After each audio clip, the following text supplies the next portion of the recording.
Saio hau Nafarroako gobernuak diruz lagundu du.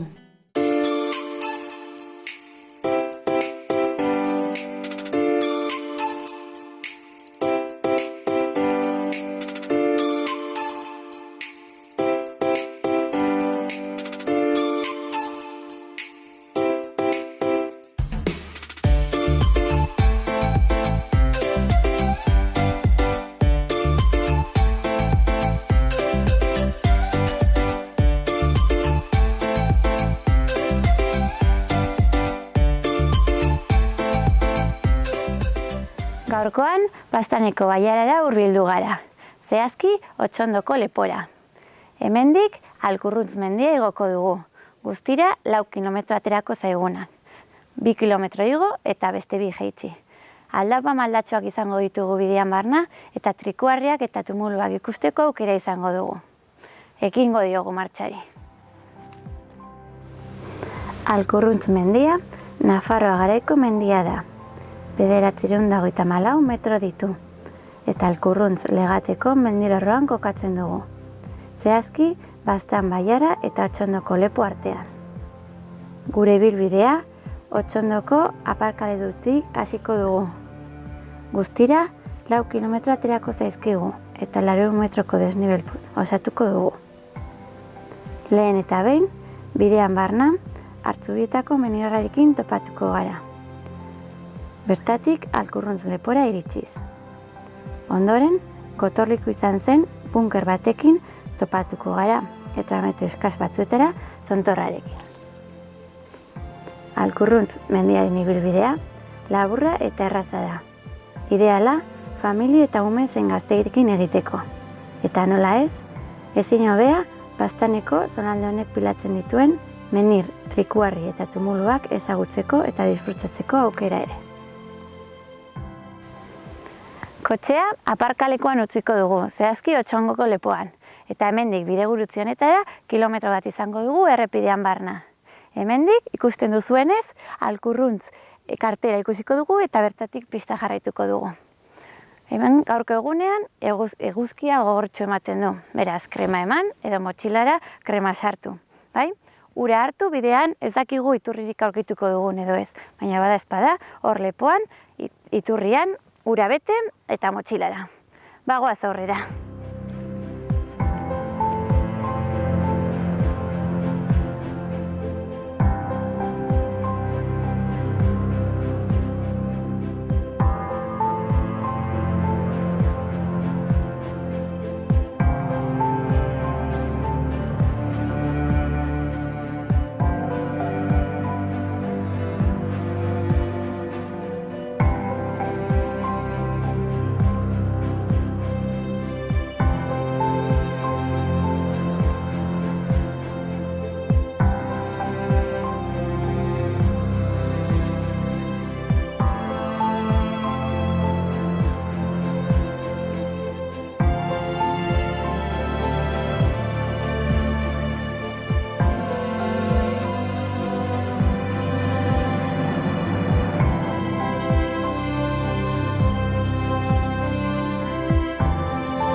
Bidean barna, hemen txuri eta berdez markatuta dauden zutabe txiki hauek jarraitu beharko ditugu.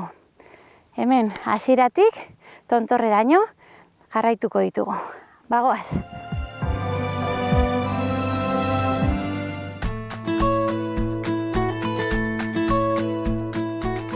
Kaixo lagunak, egunon, gaur Alkurruntz mendira hurbildu gara. Hemen atzekaldean ikusi dezakegun piramidal forma duen edo hiruki forma duen mendira. Baztan mendiko baztar batean eta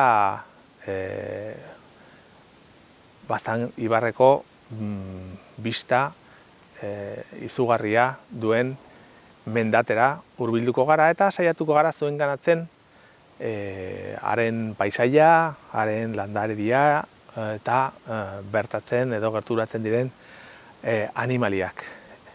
Otsondoko portutik igo zaitezkete eta bere itxura edo forma berezia pixkat bada haren ezaugarri nagusia. Hortikan, segurazki, Kantauri ibarra eta begi bista polita izateko aukera izango dugu. Ongi etorriak eta orain arte.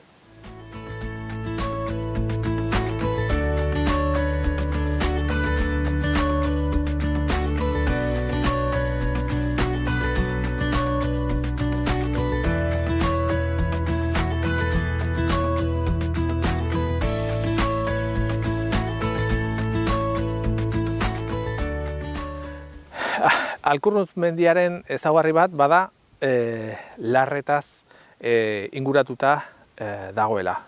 Hortxe, aurki dezakegu nola abeltzaina eta batez ere ardiak, behiak, zein behorrak hortxe elikatzen direla eta horrela mantentzen dutela mendia. Noiz behinka batzu, zaharkituak edo beste, bereak egiten dituzte eta askotan karraski jaleek aprobetxatzen dituzte. Gure mendietarako mesedegarria diren animali hil horiek kentzeko aukera edo ezaugarri dituzte, ez.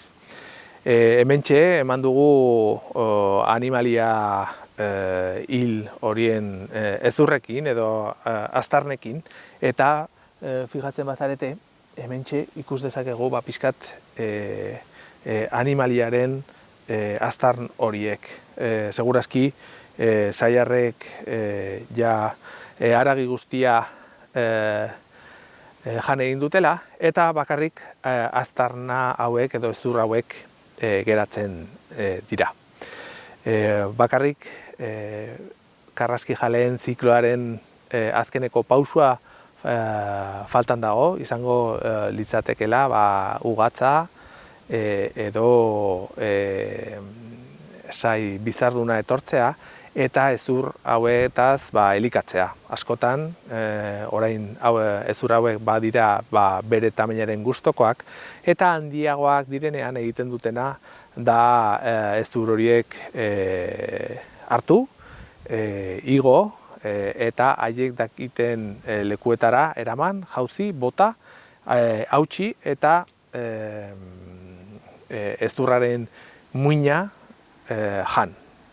Haien jugo gastrikoak edo haien urdaiak oso boteretsu bat izaten ohi dira eta badaukagu sortea hemen Nafarroaren iparraldean fenomeno hori eta espezie hauek guren artean eukitzea. Pikote batzuk ditugu eta oso polita da egiten duten funtsoa hori eta haien egunerokotasuna disfrutatzea. Lehen ikusi ditugu saietxezurrak eta orain ikusi dugu pixkat haren oina eta ikuste dezakezunez zalditxo bat eta oso txikiagian ponia izan daiteke eta hemen ikusten da haren kaskoa edo ez. Ja pixkat eguzkiak bere lana egin du eta ikuste dezakezuen hau izango litzateke haien arteodaktiloa dira eta haien behatzaren luzapen bukaerakoa ez. Guk eskua daukagu haiek aldiz espezifikazio hori dakate eta batez ere korrika egin ahal izateko ez. Hau izango litzateke iaia arnaztarik adierazgarriena.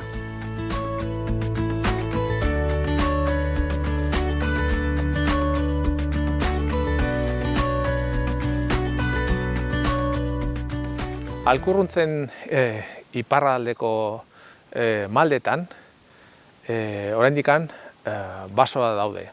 Hementxe ikus ditzakegu baso hauek osatzen dituzten espeziak, gaztainondoak, aritzak, pagoak, urkiak eta olakoak. Oraintxe, udaren bukaeran, berde-berde daude oraindikan, eta hasten dira apurka-apurka haien hostoak horitzen. Hemen gainean, haien biztanleetako batzuk entzun ditzakegu, adibidez, dakit entzuten den, baina kaskabeltzaren alarmaren soinua entzuten da. Oso hurbil gaude eta haren territorioan sartu omen gara. Beraz, badabil, hemen buruaren gainetikan, bueltaka eta bueltaka, gu hemendikan atera nahiean edo haien familiari abisatu nahiean.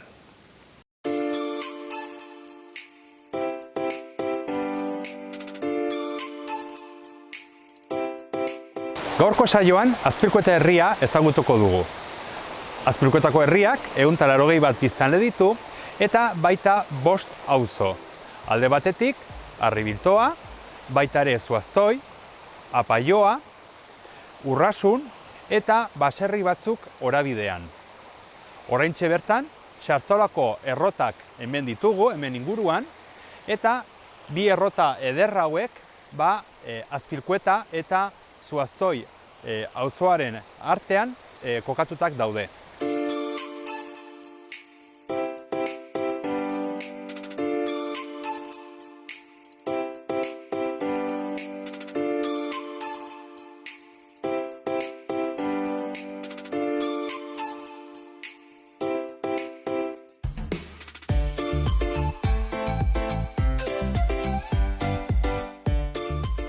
Erran bezala, Azpilkueta eta Zuaztoi auzoa bi leku hauek lotzen zituen galtzada zaharrak hemendik pasatzen da, eta hemen bertan aurkitzen ditugu bi errota.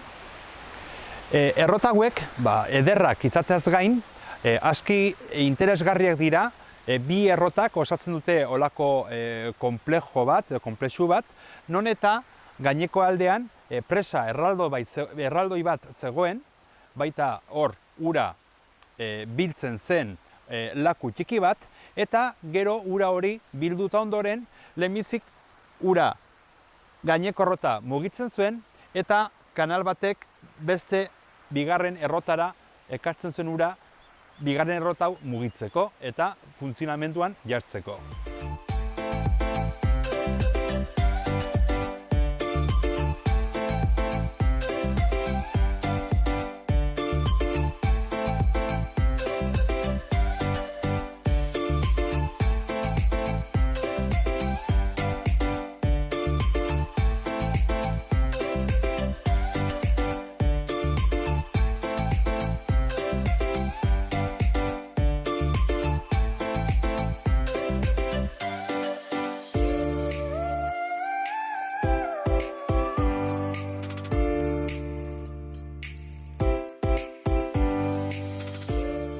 Oraintxe bertan, Azpilkuetako San Andres elizaren atarian gaude, naiz eta hemengo bestak San Fermin egunan ospatu.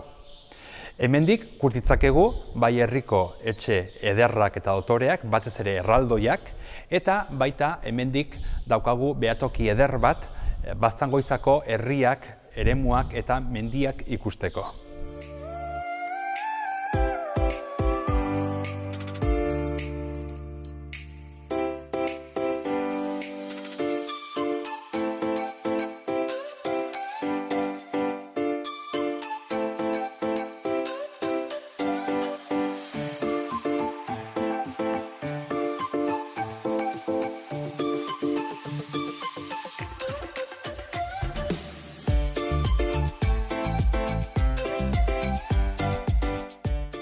Azpilkuetan, hementxe nire atzekaldean, daukagu Jauregi Berri dorretxea. Berez, sarreran aurkitzen dugun data, 18. mendekoa da, baina badirudi dorretxea berritu baino lehen, bazegoela hemen Erdi Aroko dorretxe bat. Hemen Azpilkuetako herrian, San Francisco Xabierren ama sortu zen, baita Don Martin de Azpilkueta pertsona jakintxua badirudi ere hemen azpilkuetan sortu zela, eta naiz eta gaur egun batzuk diote hau izanen zela azpilkuetarren dorretxea, beste batzuk badiote San Francisco Xabierren ama Urrasunen sortu zela, edo batzuk berriz Amaiurko herriaren sarreran dagoen jauregi batean.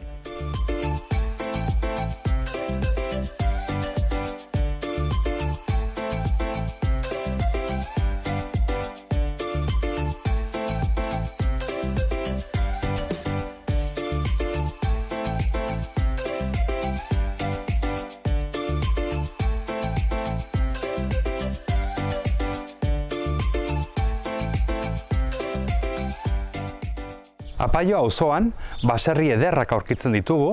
Hementxe adibidez, nire gibelean daukagu bat, baserri eder bat, bere arkupeekin, eta baita San Francisco Xabierren baseliza, lisutegi zahar bat, eta kisulabe eder bat.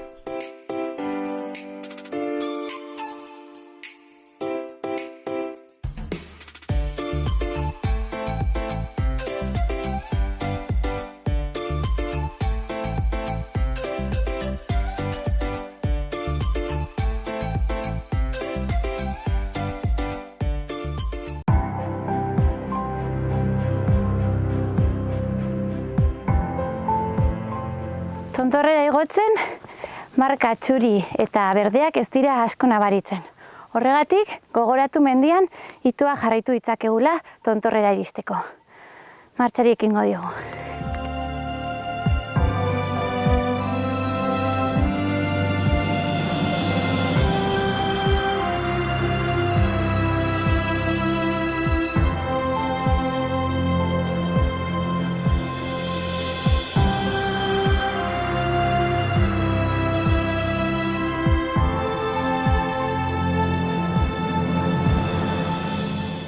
Tontorrerako bidean, hemen menhir batzuekin elkartuko gara. Trikuarriak antzekoa dira, baina ikusten duzue, goraka, ipinita daudela. Bidean barna, beste trikuarri batzuekin elkartuko gara, baita tumulu batzuekin ere bai. Bagoaz tontorrera.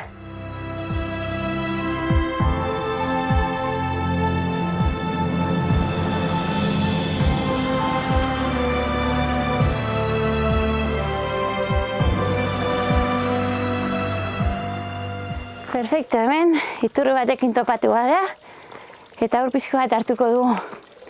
Ikusten duzuenez, horrelako egun argitsu batekin larrun ikusi dezakegu eta atzean berriz itsasoa. Gure kantinplosa beteko dugu, urez, eta jarraituko dugu. Ea gure tontorra topatzen dugun.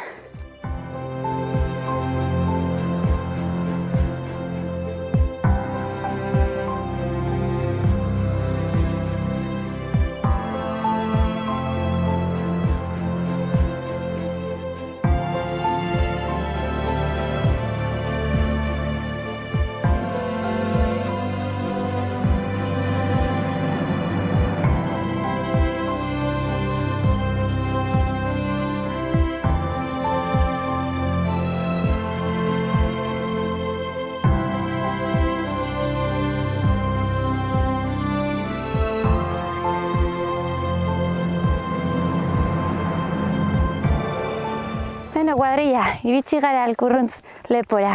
Hemendik tontorrera, azken txanpa daukagu. Eta atzean, lehen esan bezala, larrun eta itsasoa utziko dugu. Bagoaz.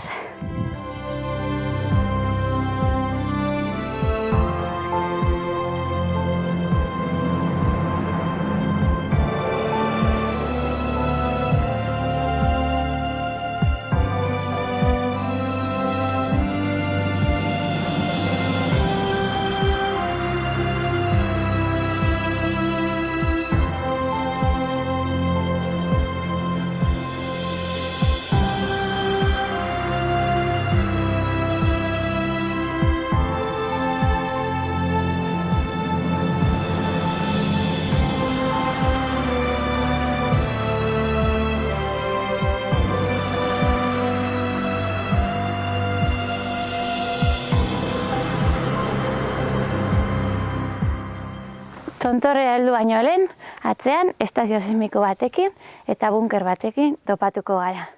goazen pixko bat aztertzera.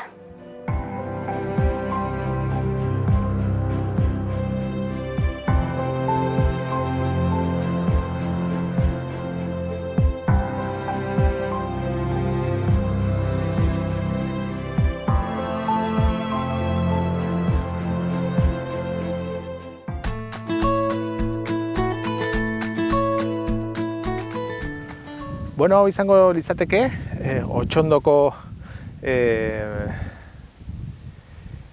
ipar ekialdeko bista, pizkat ikusten dena arista, edo pizkat irukia ez den ikusten pizkat bista hau, ez? Hementxe, larreak eta iratzeak ikusten ditugu batez ere, eta hauxe da, lehen esan bezala, abeltzaina den pixkat ezaugarria, ez? Larre hauek oso produktiboa dira eta belarraren produktibitatea izugarria da. Hementxe aurkitzen ditugu gehien bat poniak, ardiak, zaldiak eta behiak, ez? Gero eta animalia gutxi baleude, gero eta iratzeak, gero eta ugariagoak izango dira. Hementxe, ikusten dugu nola, ardiek abonatu egin duten zoru guztia. Hemen ere, ikus daiteke, Alkurruntzaren menditontorra, non ja haitzek dominatzen dute, justo gailurra. Egun polita da, eta bista izugarria da, bai hegoalderuntz bastan ibairuntz zein iparralderuntz.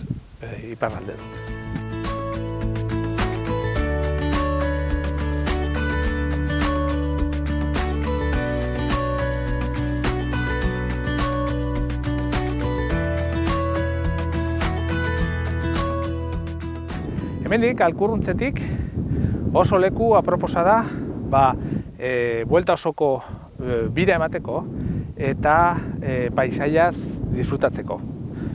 Hemengo bista izugarria da, han atzekaldean ikus dezakegu Kantauri itsasoa, Miarritze eta Doni Bani Loitzuko herriske txurieti hor begibistaz.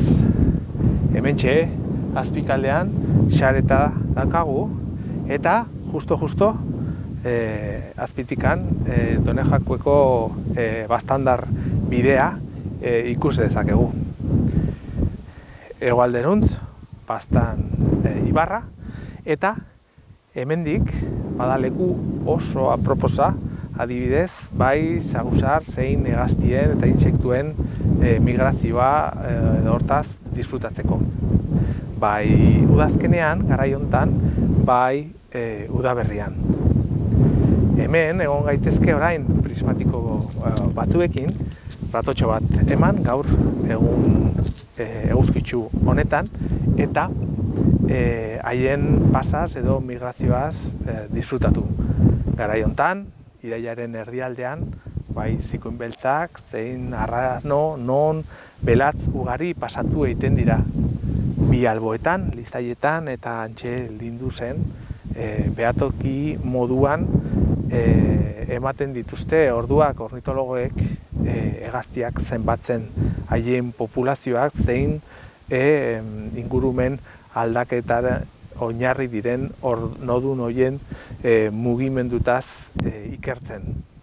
Hementxe ere lagun batzuk ditugu inguruan, ze intsektuei ikaragarri gustatzen zaizkia adibidez olako mendate txikia eguzkitsu hauetan haien historiak egiteko. Hementxe inguruan nabaritzen ditut eta soinuka dabaitzate inguruan.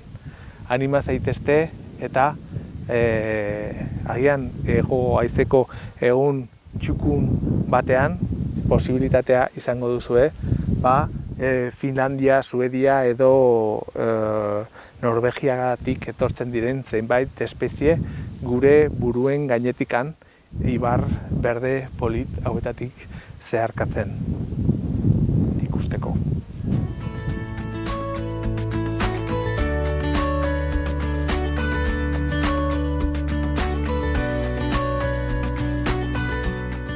Arkunutzeko magaletan zerbait pixkat begi bistera eman digu. Hemen larreak oso irekia dira, ja basoen maila igo dugunean, eta hementxe aurki ditzakegu zenbait elorri txuri. Nahiko zaharra dire, ze, bueno, garapen mantsoa dakaten espeziea dire, eta pixkat hemen haizeak desente jotzen du, eta oso fruitu gutxi dakate aurten. Badirudi aurten oso emankorra izan dela adibidez Arranondoetan, eta behintzat hemen aurkitu ditugun elorri txurietan, non martxoan eta otsailaren bukaeran txuriz josten dituzten gure mendiak, eta gero udazkenean haien fruituak edo sagar txikitxo horiek gorrizten dituzte gure ibai baso-bazterrak. Hauek ikusten dugu oso sagar gutxi dituztela aurten, baliteke baten batek jan izatea, eta oso importanteak izaten ohi dira larreetan batez ere gure aberei itzala emateko eta haien fruitutaz elikatu ahal izateko.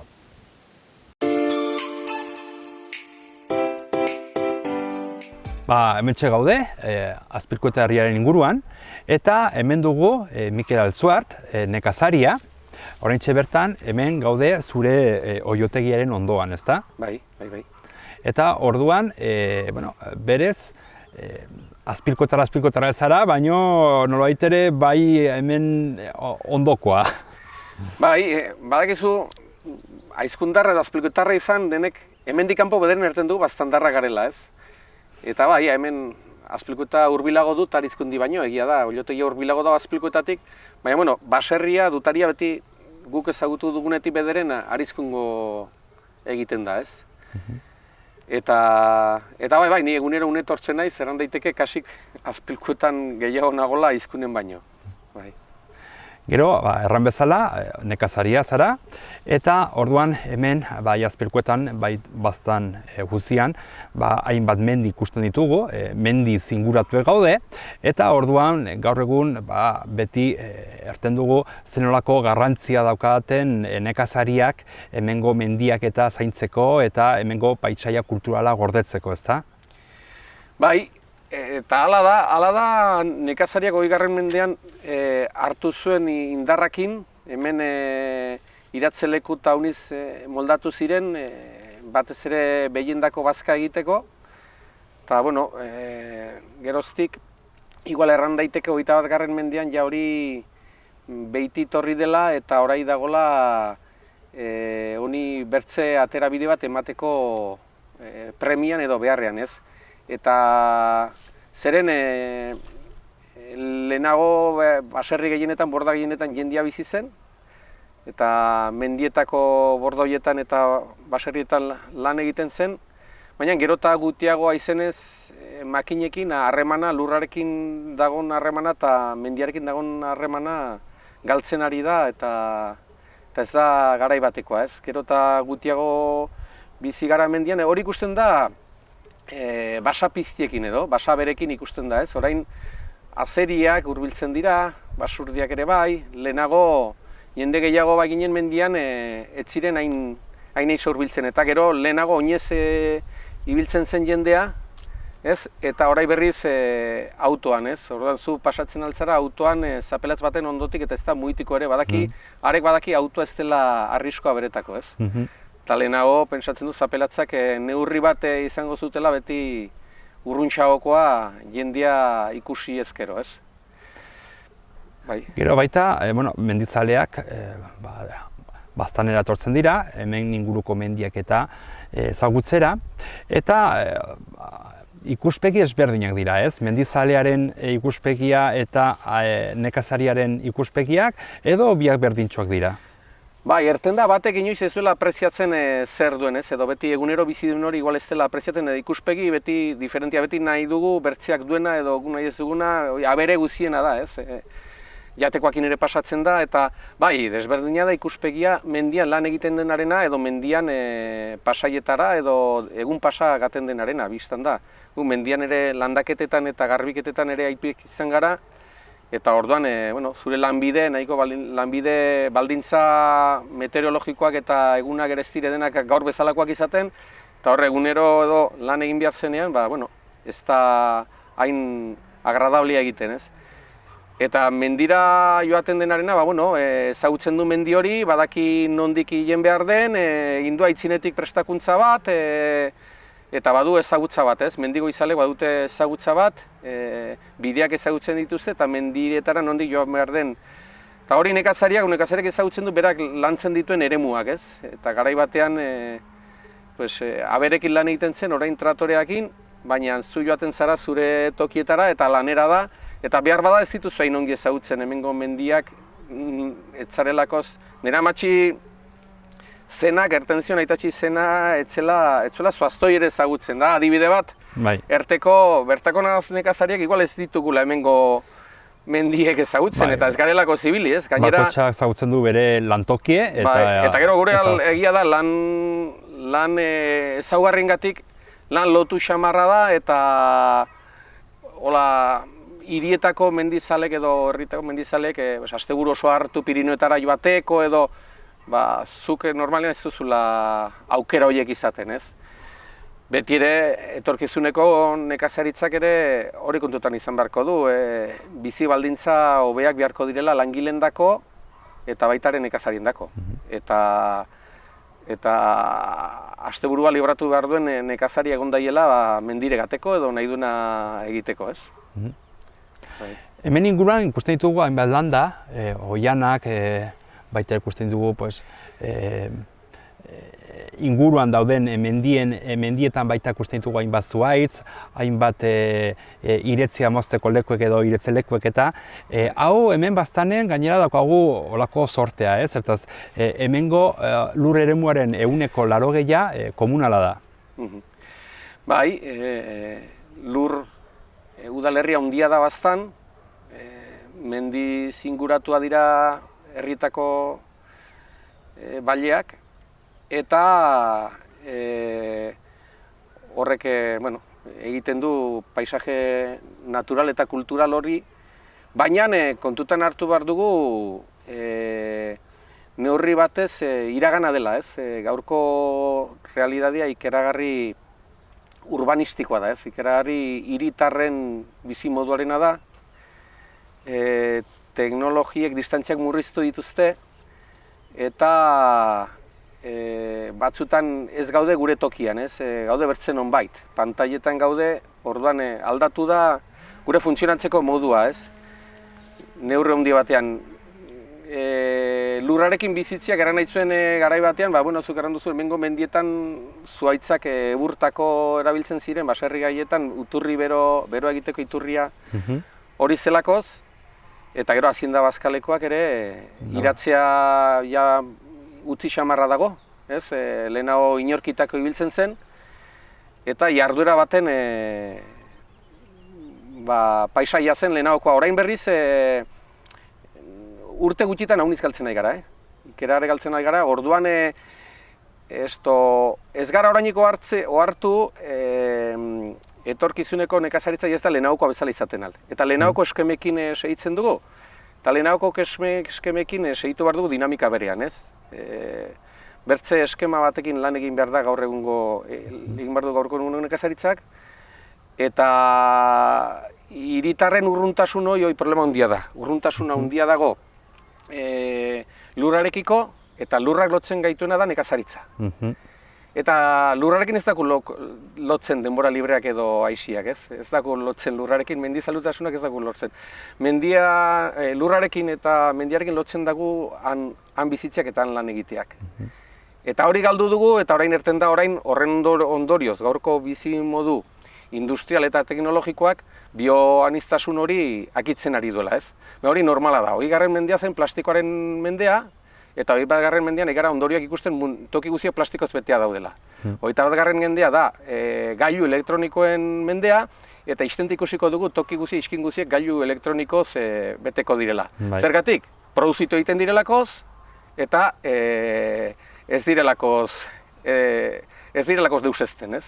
Orduan, hori pasatzen da, industria armamentistoekin adibide garbia da, ez? Armak fabrikatzen dira, baina armoiek ez dire segiten, hor daude, baina segitzen dute fabrikatzen, orduan, fabrikatzen den aldiero mundua armaz betetzen ara gara. Kotxea fabrikatzen gira, kotxeek ez dira desegiten, hor daude. Txatarriren emango duzte, baina, material hori sortu da eta hor dago, eta egunero milioika kotxe egiten dira. Eta gero hartzen dugu aldaketa klimatikoa, tabar. Hiritarren bizimoduak ezin dio aldaketa eman horri. Eta lurrera itzultzeko orgullo handiegia dugu, tarrokeria handiegia dugu, gaur eguneko bederen Europako gizarte aurreratuetan harrokeria handiegia dago aldaketa bat izateko. Mi esker, Mikel, gu jarraituko dugu herria ezagutzen, hemengo inguruak ezagutzen, eta mi esker. Bale, ez da zeren. Gero arte. Gero arte, jo.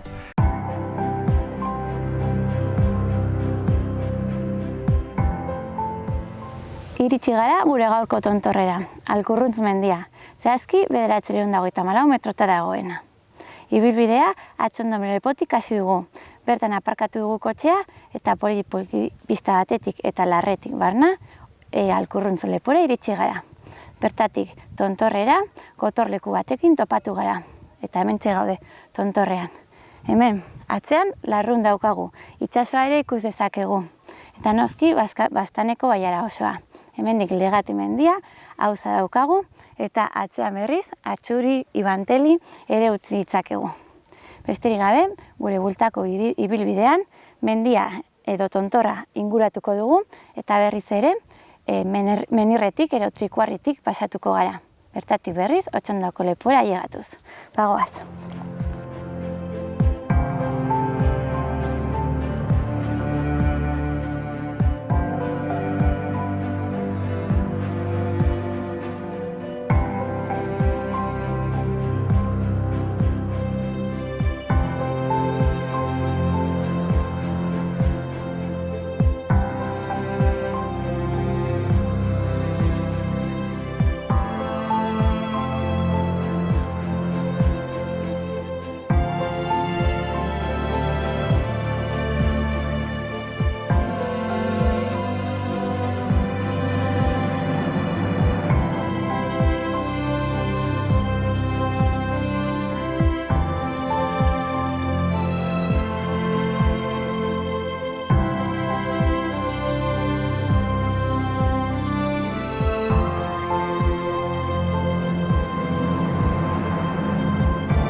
Iritsi gara gure helmuga puntura. Gaurko Alkurruntz mendia igo dugu, 955 metroko garaia duen mendia. Eta hemen, Atxondoko lepotik hasi dugu gure ibilbidea, zehazki iturri honetatik. Hemendik abia puntu hartu dugu eta bide gurutze batera heldu gara. Bertan zuta bat dago Alkurruntz ipintzen duena. Hortigan, Alkurruntz lepora iritsi gara eta bertatik gotorleku batetik pasatzeko aukera izan dugu. Hortik tontorrera metro eskal batzuk besterik ez daude. Hortik bueltako ibilbidea, mendi tontorra inguratuz, jaitsi gara betiko bidegurutzera eta hortik berriro Otxondoko lepora. Gaurkoa izan da gure ibilbidea. Hemen bukatu dugu Alkurruntz mendia. Hurrengoan ikusiko dugu elkar.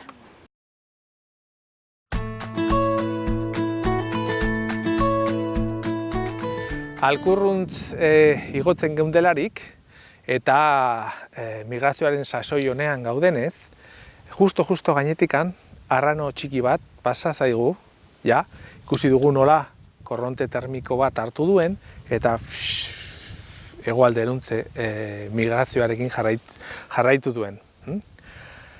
Orain, bada, sasoi ona arrano txikiak ikusteko.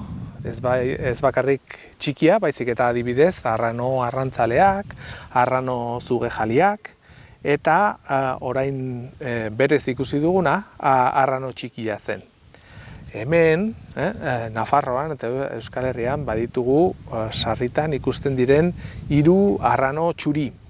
Aldiz, orain pasan, arrano arrantzalea, udaberrian eta orain urrira arte arrano zugejaliak eta hauexek arrano txikiak. Badago beste bat pixkat arraroagoa dela Boneliko arranoa. Hau, honek, arrano txikia hemendikan pasatu dena, 2 morfo ditu edo 2 itxura desberdin. Bat argia eta bestea iluna. Pasatu dena argia izan da eta haren diseinua bada kobertorak zikoina bezala txuri eta hegoak beltz. Aldiz, iluna direnak guztiz marroiskak izaten ohi dira.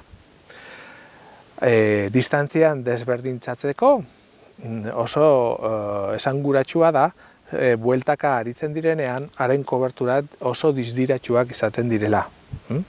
Hemen begibistaz eman digu eta prismatikoekin lagunduz ikusi dugu nola oso disdiratsua zela goiko partetik.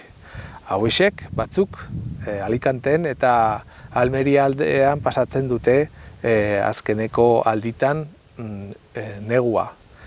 Baina Europako populazioaren gehiengoa Afrikaruntz doaz eta migratzaile transaharianoa dira. Negua pasatzen dute basamortuaz zeharkatuz. Gero, martxoaren bukaeran edo apirilean berriz ere bueltatuko dira Europara haien txitoak ugaltzeko. Hementxe, etxearen ondoan, eta bakarrik gure mendietara igoz, bakarrik zeruari begira, Europa mailan ikus ditzakegun ia 300 espezie baditugu bistagai. Bueno, gaur hurbildu gara Alkurruntz mendira eta haren ezaugarria pixkat naturaren aldetikan ezagutzera. Egun eguzkitsu honetan disfrutatu izan dugu haren landare diaz eta hemendikan pasatu izan diren zenbait animaliekin. Espero dugu saioa gustatu izana eta hurrengo saio batera arte. Ongi izan eta mila esker.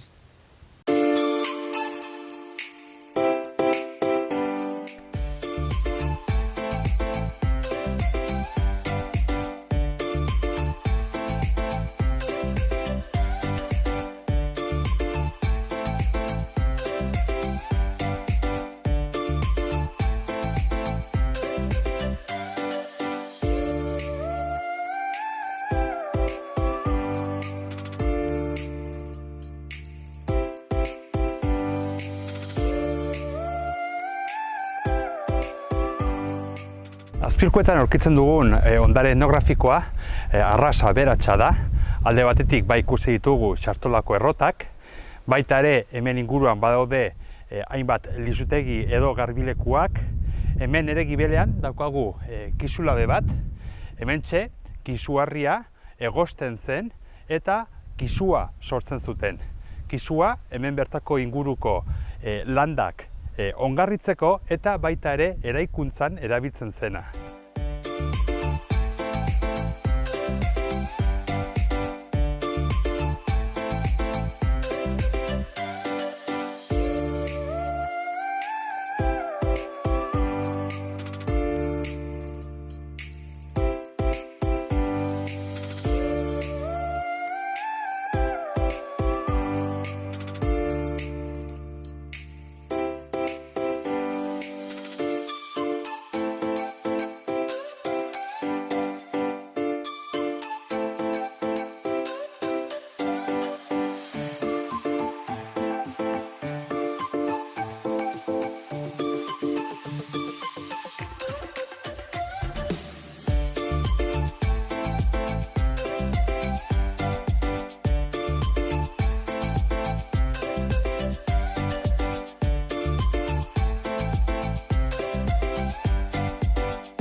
Urrasun auzoan baserri multzo eder bat aurkitzen dugu, hementxe ditugu hainbat baserri, eta hemendik ere pasatzen da Baztango Donejakue bidea. Berez, auzoaren sarreran, baseliza bat aurkitzen dugu.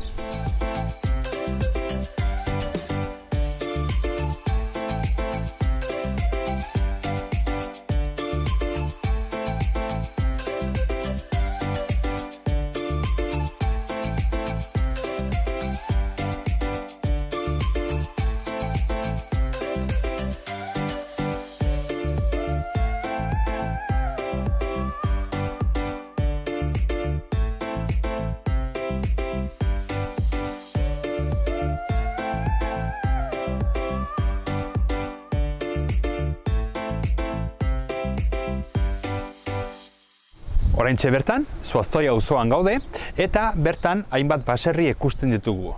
Baita inguruko paisai ederrak. Eta hementxe bukatzen dugu gaurko saioa. Beste bat arte.